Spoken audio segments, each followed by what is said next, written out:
So we're here at the end of the race day, first day. It's been fantastic just watching how Loop has taken care of the adrenaline and the blood sugar issues.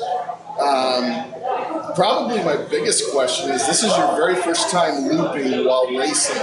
What's the biggest difference? Because you've been racing a long time. Yeah, I've been racing off and on since 2007, and so the biggest difference is the adrenaline spike. Normally, when I'm manually doing injections, I'll be out on the track and my sugar will just spike to like 200 because of the adrenaline.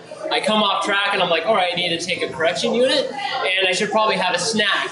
So then I'm taking insulin, like, okay, hopefully now I don't hypo. Right. But then again, you get back on the track and boom, I'm back up in 200, 230 range. So with Loop, it is amazing. It sees me, the adrenaline kick in, the sugar start going up, it goes, okay, increases temporary basal, boom, and now I'm below 150. And I feel great, I'm driving better. It is amazing how Loop is just handling it. In fact, today, you went from 21 to 13 in the ranking? 21 to 13, 21 place, all the way up to 13. So I passed a whole bunch of cars, and nice. It was fun. It was cool.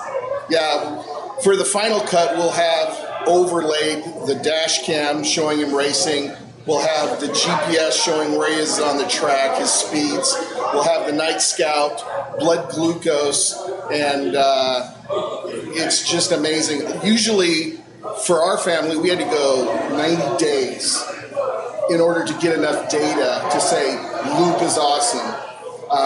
And as you all know from our last endo appointment, our son went from his worst A1C to his best A1C in 9 years in 90 days. So the artificial pancreas, hybrid, automated insulin delivery system, whatever you call it, it brings a level of help that we've never seen before.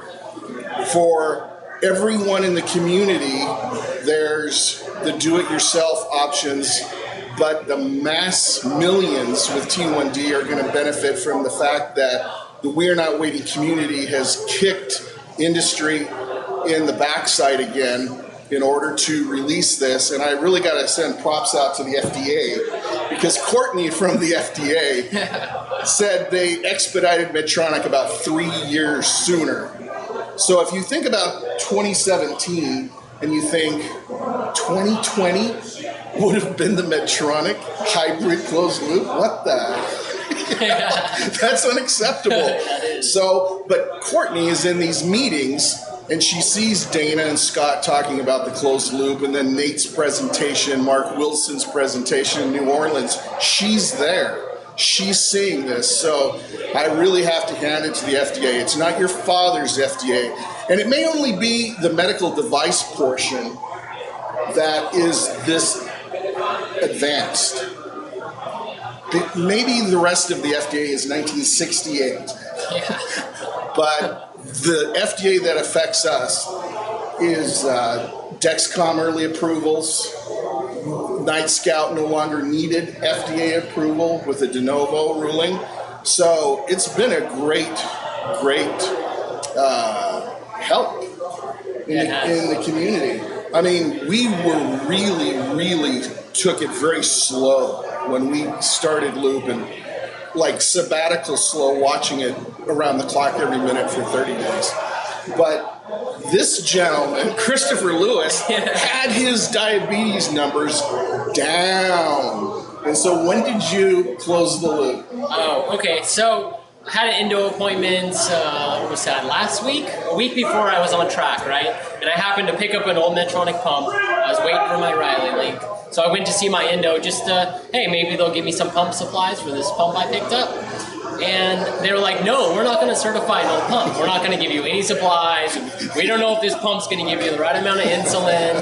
Like, no, right? And I'm like, okay, well, I'm just, I'm probably going to do it anyway. I'm going to find something to make it happen. But luckily, I had a nurse that has been following Nightscout. Nice. She's been following me, and she's like, hey, I'll give you some supplies to try.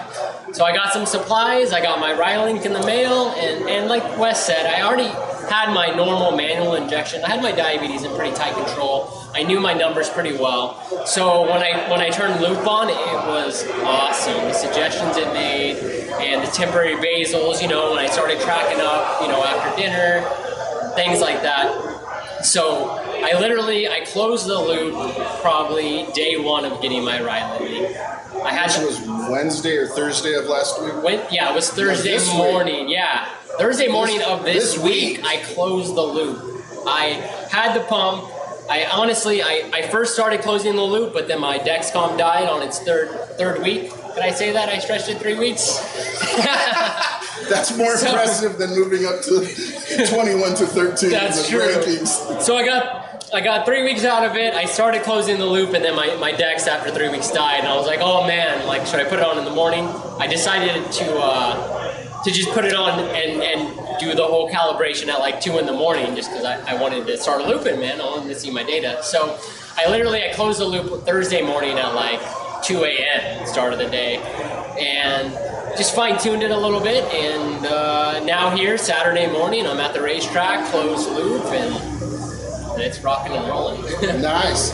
Yeah, you were closing the loop so close to the event that I was thinking, do we need to get him a St. Christopher medal? I know, right? But you knew your numbers, and that's huge. And that's where I think loop has its greatest value. Even if you don't use it to close loop, use it to tune your numbers, because it's math. Yeah. If you put in the right numbers, it's going to work. If you don't have the right numbers, you're going to see it go really wacky. And, with your ISF and your basal, if you're just doing manual pumping, you can think you're fixing a problem with basal that really is an ISF issue. So there's all kinds of the give and flow.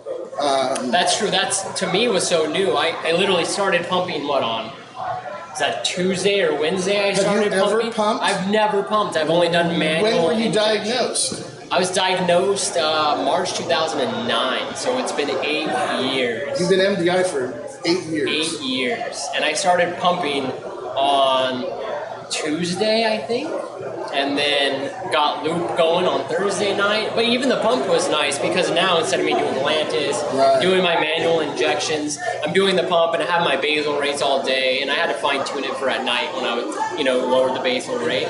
And so even just starting on the pump was good. It helped me even fine tune my diabetes even more. And then adding loop to the picture, it's like, wow, this is amazing, amazing stuff.